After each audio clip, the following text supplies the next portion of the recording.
अस्सलाम वालेकुम, welcome to my channel all about chemistry.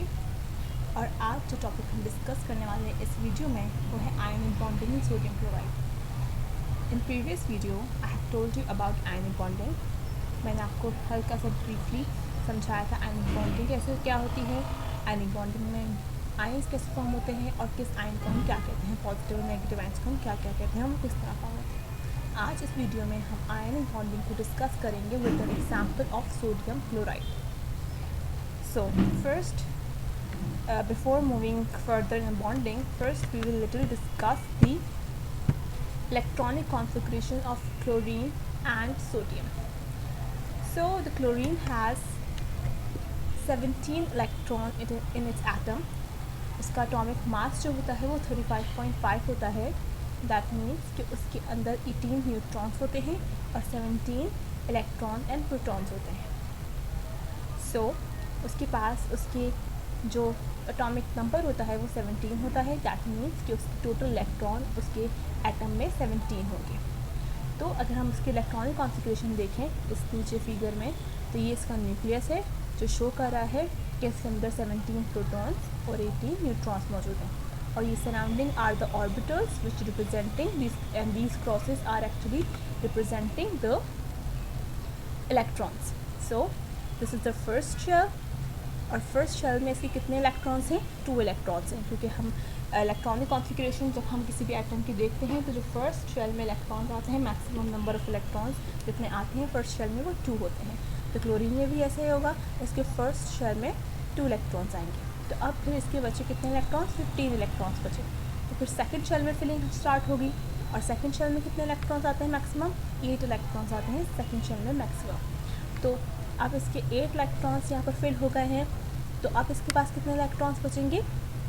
2 + 8 10, और 17 में से हम 10 माइनस कर देंगे तो कितने इलेक्ट्रॉन्स बचेंगे इसके आउटर मोस्ट शेल में? 7 इलेक्ट्रॉन्स। तो ये जो इसका सबसे जो लास्ट शेल है, ये जो लास्ट ऑर्बिट है, लास्ट सर्कल है, ये इसका outermost shell balance shell को रिप्रेजेंट कर रहा है और इसके अंदर 7 इलेक्ट्रॉन्स मौजूद हैं which we can count as well. तो according to the rule, according to the basically law, according to the rule, octet अगर किसी भी एलिमेंट का कंप्लीट हो तो वो स्टेबल होता है और उसका एनर्जी लेवल कम होता है। तो अभी हमारे क्लोरीन का जो एटम है उसका एनर्जी लेवल कम नहीं है, उसका ऑक्टेट कंप्लीट नहीं है, तो उसको स्टेबल होने के लिए अपना ऑक्टेट कंप्लीट करना होगा। तो इसके लिए उसके पास आउटर मोस्ट शेल में 7 इलेक्ट्रॉन्स हैं। तो अब या तो वो अपने सातों के सातों किसी को दे सकता है या फिर कोई एक इलेक्ट्रॉन लेकर अपना ऑक्टेट कंप्लीट कर सकता है। तो it is easier for chlorine कि वो एक इलेक्ट्रॉन किसी से ले ले और अपना ऑक्टेट कंप्लीट कर ले। 7 इलेक्ट्रॉन्स किसी और को देना और फिर ऑक्टेट कंप्लीट करना उसके लिए मुश्किल काम होगा। तो इसलिए क्लोरीन अपना एक इलेक्ट्रॉन ले लेगा किसी और एलिमेंट से, किसी और एलिमेंट के एटम से, अपना ऑक्टेट कंप्लीट कर लेगा। Now we have electronic configuration of sodium. So sodium atom में टोटल एलिमेंट इलेक्ट्रॉन्स जो होते हैं वो 11 होते हैं। उसका एटॉमिक मास 23 होता है, इसका मतलब है कि उसमें 12 न्यूट्रॉन्स और 11 इलेक्ट्रॉन्स एंड 11 प्रोटॉन्स मौजूद होंगे। तो इसमें भी वैसे ही इसकी इलेक्ट्रॉनिक कॉन्फ़िगरेशन होगी कि सबसे पहले इसका जो फर्स्ट शेल होगा उसके अंदर 2 इलेक्ट्रॉन्स आएंगे। ये इसका न्यूक्लियस है, ये इसका फर्स्ट शेल है जिसके अंदर बेसिकली 2 इलेक्ट्रॉन्स मौजूद हैं। देन ये इसका सेकंड शेल है, 11 में से हम 2 माइनस कर देंगे, हमारे पास बचेंगे 9 इलेक्ट्रॉन्स। सेकंड शेल में 8 आ गए, ये सेकंड शेल है, इसके अंदर 8 इलेक्ट्रॉन्स फिल्ड हैं। और कितने इलेक्ट्रॉन्स के बाद बचे हैं? अब इसके पास 1 इलेक्ट्रॉन बचे हैं जो कि इसके पास आउटर मोस्ट शेल है। तो अब आउटर मोस्ट शेल में, वैलेंस शेल में सोडियम का 1 इलेक्ट्रॉन मौजूद है, लेकिन according to law, according to rule, sodium को ऑक्टेट कंप्लीट करने के लिए, स्टेबल होने के लिए अपना ऑक्टेट कंप्लीट करना होगा, जिसका मतलब है उसके आउटर मोस्ट शेल में 8 इलेक्ट्रॉन होने चाहिए। सोडियम के आउटर मोस्ट शेल में 1 इलेक्ट्रॉन है सिर्फ। तो या तो वो 7 इलेक्ट्रॉन्स किसी और से ले सकता है कि उसके पास 8 इलेक्ट्रॉन्स पूरे हो जाए और ऑक्टेट कंप्लीट हो जाए, या अपना 1 इलेक्ट्रॉन किसी और को दे सकता है। तो सोडियम के लिए आसानी इसमें होगी कि वो सिर्फ 1 इलेक्ट्रॉन अपना किसी और को दे दे। तो इसलिए सोडियम अपना एक इलेक्ट्रॉन डोनेट कर देगा। तो यहाँ पर क्लोरीन को एक इलेक्ट्रॉन की ज़रूरत है और सोडियम को एक इलेक्ट्रॉन देने की ज़रूरत है। तो फिर यही होगा कि सबसे पहले सोडियम का जो एटम होगा वो क्या करेगा, वो अपना एक इलेक्ट्रॉन जो है वो लॉस कर देगा, वो डोनेट कर देगा। तो जब सोडियम अपना एक इलेक्ट्रॉन डोनेट कर देगा तो उसके पास उसके आउटर मोस्ट शेल में 8 इलेक्ट्रॉन्स बच जाएंगे और उस पर एक पॉजिटिव चार्ज जो है वो आ जाएगा। तो ये बात भी रीज़न मैं आपको अपनी पिछली वीडियो में बता चुकी हूँ कि क्यों पॉजिटिव चार्ज आता है किसी भी एटम के ऊपर जब वो अपना इलेक्ट्रॉन डोनेट करता है। तो उसके लिए आप मेरी पिछली वीडियो देख सकते हैं, ठीक है। तो फिर से सोडियम अपना एक इलेक्ट्रॉन डोनेट कर देगा। डोनेट करने के बाद उसके पास आउटर मोस्ट शेल में 8 इलेक्ट्रॉन्स बच जाएंगे सिर्फ।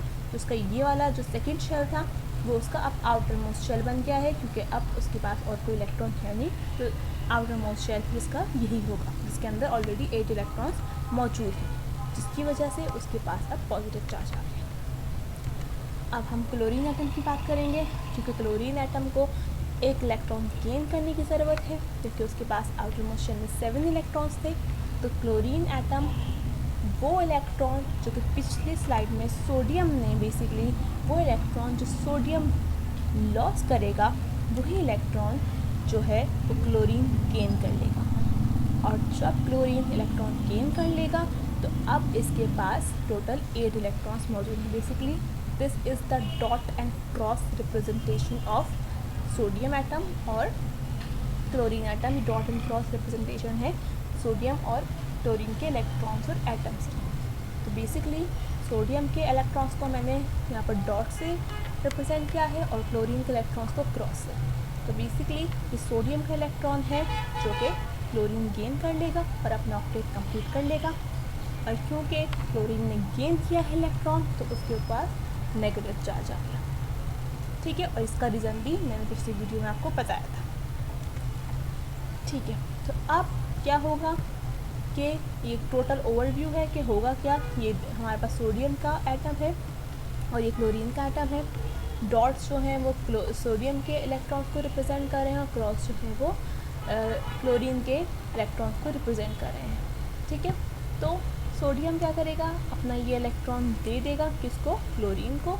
तो जब सोडियम ने अपना ये इलेक्ट्रॉन क्लोरीन को दे दिया है तो इस पर पॉजिटिव चार्ज आ गया है और क्लोरीन के पास यहाँ पर नेगेटिव चार्ज आ गया है। अब इस वजह से क्या होगा, ये पॉजिटिव और ये नेगेटिव बन जाएगा और इन दोनों के बीच में होगी electrostatic force of attraction. Electrostatic force of attraction की वजह से ये दोनों एक दूसरे के करीब होल्ड रहेंगे, एक दूसरे से अट्रैक्टेड होंगे और इस इलेक्ट्रोस्टैटिक फोर्स ऑफ अट्रैक्शन को बेसिकली हम आयनिक बॉन्ड कहते हैं, ठीक है। ये गेन और लॉस की वजह से सोडियम और क्लोरीन के पॉजिटिव और नेगेटिव चार्जेस फॉर्म हुए हैं। इन चार्जेस में एक इलेक्ट्रोस्टैटिक फोर्स ऑफ अट्रैक्शन होगी जो कि इन लोगों को एक साथ होल्ड करके रखेगी in a form of a bond, इसलिए इस बॉन्ड को हम आयनिक बॉन्डिंग कहते हैं। So this is all from ionic bonding, जिसमें हमने सोडियम क्लोराइड की एग्जाम्पल्स के साथ पूरी आयनिक बॉन्डिंग समझी है। नेक्स्ट वीडियो में मैं आपको कोवलेंट बॉन्डिंग के बारे में बताऊँगी और इसकी एग्जाम्पल।